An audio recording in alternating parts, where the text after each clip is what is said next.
CFZ Newsflash. And before we start, if you hear a strange noise, it is the orange cat purring, because he was sitting on my knee all the way through me making this recording. Hello, ladies and gentlemen. My name's John Downs. I'm the director of the Centre for Fortean Zoology, and yes, it's time for another CFZ Newsflash. This is something we don't do very often. Indeed, it's only the second this year, but it's quite possibly the most important. On Friday, Archie, to give him his full name, Archibald Archimedes the Archimandrite Downs, died. He was my little dog. For those of you who are regular viewers, you'll have seen him and will continue to see him in the credits of On the Track Extra every episode from now until, well, whenever, from now until it's not there. He was 17 years old, which is a jolly good age for any dog, even a Jack Russell, which are particularly long-lived breeds to reach these days. And I have known that the end was near for at least the last year. I made a conscious effort that I wanted him to die at home. I've known that he has been failing for about 6 months, but until Friday night he did not appear to be in any pain or distress. And up until the day he died, indeed up until about 4 hours before he died, he was still eating treats and cuddling with the cats and doing all the things that he always has enjoyed. At about 3:30 in the morning he woke me up, snuggled up next to me where he usually was at night, but this time he was crying and obviously in distress, so I cuddled him and stroked him and kissed him and loved him until he stopped crying and he stopped shuddering and he sounded normal again. This was at about 5:30 by the time I stopped cuddling. I was still cuddling him, and I went back to sleep, and he went to sleep next to me, and I went back to sleep. The next I knew was at about 11:30, when Graham woke me up to say that he'd found Archie's body in the corridor outside my bedroom, and by the state of the body, it couldn't have been any more than 45 minutes to an hour after I'd gone to sleep cuddling him. I didn't want him to go to his maker in a sterile vet's consulting room with a needle in his neck. I wanted him to go in the place that he knew, the place that he loved, and together with the animals and the sounds and the smells of the people and the creatures he was used to.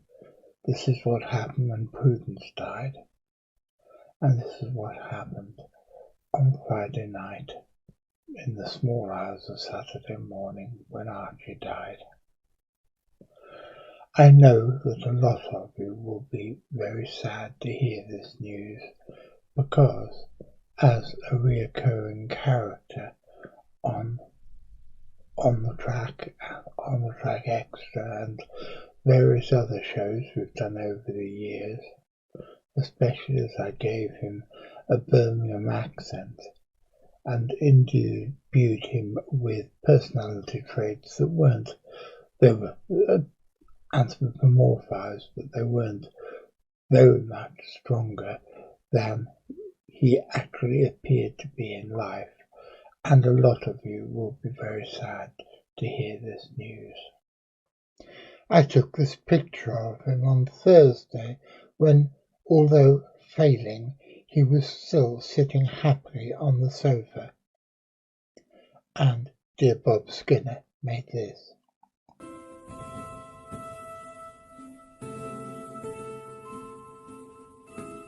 I wanted to bring it to you as quickly as possible. I was originally going to do this as an on-the-track extra in a couple of weeks' time, but I thought no, Archie was more important to me and to many of you watching this show to wait for another 2 weeks, so here it is as an on-the-track extra, and I would like to thank my dear friend Lee Fallows for this picture that he did for me. All I want to say now is that I'm going to move on. I'm not going to get another dog for a while, certainly not until I'm established, hopefully in my old house in Exeter. And as we go on, I will let you know what happens, and I will most certainly be seeing you. There is sorrow enough in the natural way for men and women to fill our day, and when we are certain of sorrow in store, why do we always arrange for more? Brothers and sisters, I bid you beware of giving your heart to a dog to tear. Buy a pup and your money will buy love unflinching that cannot lie, perfect passion and worship fed by a kick in the ribs or a pat on the head. Nevertheless, it is hardly fair to risk your heart for a dog to tear. When the 14 years which nature permits are closing in asthma or tumour or fits, and the vet's unspoken prescription runs to lethal chambers or loaded guns, then you will find it's your own affair, but you've given your heart to a dog to tear. When the body that lived at your single will with its whimper of welcome is still, how still, when the spirit that answered your every mood is gone wherever it goes, for good, you will discover how much you care and will give your heart to a dog to tear. We've sorrow enough in the natural way when it comes to burying Christian clay. Our loves are not given, but only lent, at compound interest of cent per cent. Though it is not always the case, I believe that the longer we've kept them, the more we do grieve. For when debts are payable, right or wrong, a short-term loan is as bad as a long.